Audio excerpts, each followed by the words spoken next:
बिस्मिल्लाहिर्रहमानिर्रहीम।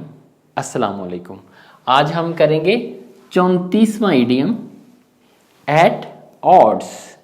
जो लफ्ज ऑड्स है इसका तर्जुमा वैसे किया जाए तो है ताक, और जब हम इसको मुहावरे के तौर पे लें और इसका जो तशबीही माना है यानी फिगुरेटिव मीनिंग लें एट ऑड्स का, तो उसका मतलब है मुख्तलिफ होना।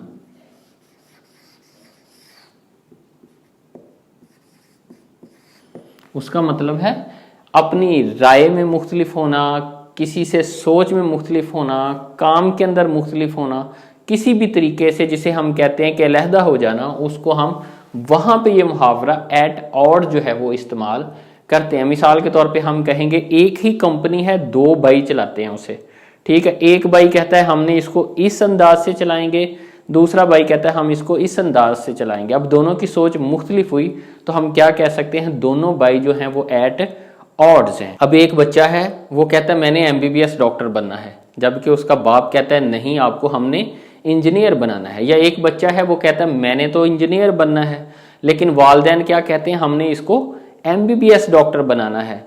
अब दोनों की राय मुख्तलिफ हुई तो दोनों क्या हैं, एट ऑड्स हैं। जब दोनों एट मुख्तलिफ राय में होंगे तो वो दोनों क्या होंगे, एट ऑड्स होंगे। एक शख्स कहता है हमने तो नून लीग को वोट देना है, नून लीग अच्छी है। दूसरा शख्स कह रहा है कि हमने इमरान खान को वोट देना है, इमरान खान अच्छा है। जब इस तरह की कंडीशन होगी तो दोनों बंदे जो हैं चूंकि उनकी राय पॉलिटिकल राय मुख्तलिफ है तो हम क्या कहेंगे, वो दोनों एट ऑड्स हैं। अब हम ये देखते हैं कि अंग्रेजी में इसका मानी जो है एट वेरियंस, मुख्तलिफ होना, टू डिसएग्री अबाउट समथिंग, किसी चीज के बारे में एग्री ना करना। जैसे एक शख्स कहे कि आज घर के अंदर गोश्त पकना चाहिए, दूसरा कहे नहीं हम तो सब्जी पकाना चाहते हैं, तो ये एक काम पे एग्री नहीं है। जैसे फर्ज करें ये मैंने दो कार्टून बनाए हैं, एक पे मैंने यस लिखा है, एक पे मैंने नो लिखा है। अब ये दोनों किसी भी एक मामले पे डिसएग्री कर रहे हैं, ठीक है। ये कह रहा है कि काम होना चाहिए, ये कह रहा है कि काम नहीं होना चाहिए। जब ऐसी सिचुएशन होगी तो हम कहेंगे ये दोनों क्या हैं, एट ऑड्स हैं। To argue about a matter, किसी मामले में बहस करना। आप किसी मामले में बहस करते हैं, हमारे यहाँ अक्सर जो सियासी इश्यूज हैं लोग इस पे बहुत बहस करते हैं कि फलां ने लूट लिया, फलां ने खा लिया, फलां इसे बचाएगा, फलां ये करेगा। अब दोनों की राय जो है उस मामले में मुख्तलिफ हुई तो अब एक दूसरे में जब बहस का मामला चलेगा तो हम कहेंगे ये दोनों जो हैं वो पॉलिटिकल इशू पे एट ऑड्स हैं। अब हम आते हैं इसके ओरिजिन की तरफ। इसका ओरिजिन बड़ा सादा सा है और बड़ा सिंपल है। हम छोटी क्लास से ही जब 2 या 4 या 3 क्लास में थे तब हमने odd numbers and even number जो है वो पढ़े थे। अब ऑड नंबर क्या होते हैं, ऑड नंबर होते हैं 1, 3, 5, और जो इवन नंबर हैं वो क्या होते हैं 2, 4, 6। अब हम कह सकते हैं जो ऑड नंबर हैं वो 2 पे तकसीम नहीं होते, जबकि जो इवन नंबर है वो 2 पे तकसीम हो जाते हैं, यानी कि वो दो एक जैसे हिस्सों में डिवाइड हो सकते हैं। तो अब जब चीजें इवन होंगी, जब हम कहते हैं चीजें इवन है, मतलब फर्ज करें इवन 2 है तो एक एक में से डिवाइड किया जा सकता है। अगर ये 4 हैं तो 2 में किया जा सकता है। अगर ये 6 हैं तो हम इसको 3 में डिवाइड कर सकते हैं। तो अगर 8 हैं तो हम इसको 4 में कर सकते हैं। लेकिन अगर ये 7 हो तो अब ये ऑड हुई, एक तरफ 4 हैं एक तरफ 3 है। अब अगर फर्ज करें ये 4 से मुराद 4 लोग हों और 3 से मुराद 3 लोग हों तो राय में फर्क आ गया। अब इन लोगों की राय जो है ये ज्यादा लोग एक हक में हैं, अब इनके हक में फैसला जाएगा। तो जब हम कहेंगे कि चीजें इवन हैं तो इक्वल हैं, एक जैसी हैं। जब हम कहेंगे चीजें ऑड हैं तो इसका मतलब है कि वो इक्वल नहीं है, दोनों जो पार्टीज हैं उनकी राय सेम नहीं है। यानी when they are odd they differ, जब कोई चीज ऑड होती है तो वो आपस में इख्तलाफ रखती है। इन दिस केस, इस मामले में द ओपिनियन ऑफ 2 पार्टीज, अगर 2 पार्टीज हैं, is not at the same, तो हम कहेंगे कि अगर वो ऑड हैं तो वो सेम ओपिनियन उनकी नहीं है। अब हम जाते हैं कि ये लफ्ज ऑड जो है वो कब मुहावरे के तौर पे इस्तेमाल करना शुरू किया गया। या ऑड का लफ्ज कब शुरू किया गया। अगर हम बहुत पीछे जाएं तो 13th सेंचुरी में,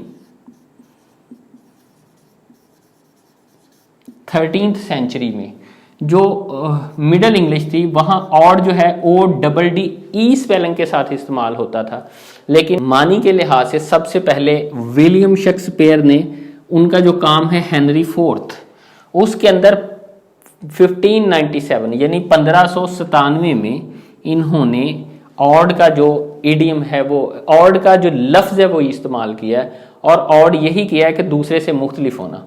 फिर उसके बाद जब इन्होंने कर दिया तो विलियम शेक्सपियर का नाम एक बहुत बड़ा नाम है, लोग उनको फॉलो करते हैं, तो ये फिर एट ऑड्स के साथ एक मुहावरा बन गया। अब हम आते हैं एग्जाम्पल्स की तरफ। अहमद एंड जैन, पहली जो एग्जाम्पल है, Ahmad and Jain were usually at odds over political issues. Ahmad and Jain जो है वो पॉलिटिकल इशू पे एट ऑड्स, एक दूसरे से इख्तलाफ रखते हैं। अब आते हैं it is only natural for the young, दूसरी मिसाल की तरफ आए।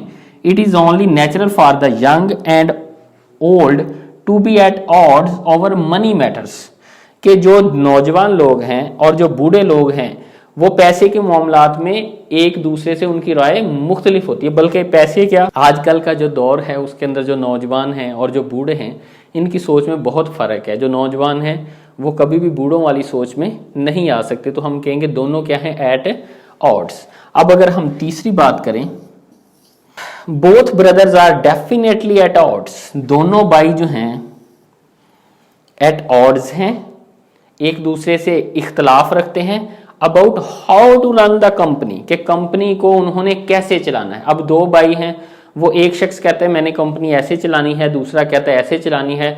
जो कस्टमर हैं, जो उनके ग्राहक हैं, वो क्या हैं, कंफ्यूज हो जाएंगे कि किस बंदे की बात मानी जाए, इसकी शराइत और हैं, इसकी शराइत और हैं। जब इस तरह की कंडीशन हो तो वहाँ पे हम ईडियम जो है वो ऑड्स यूज़ कर सकते हैं।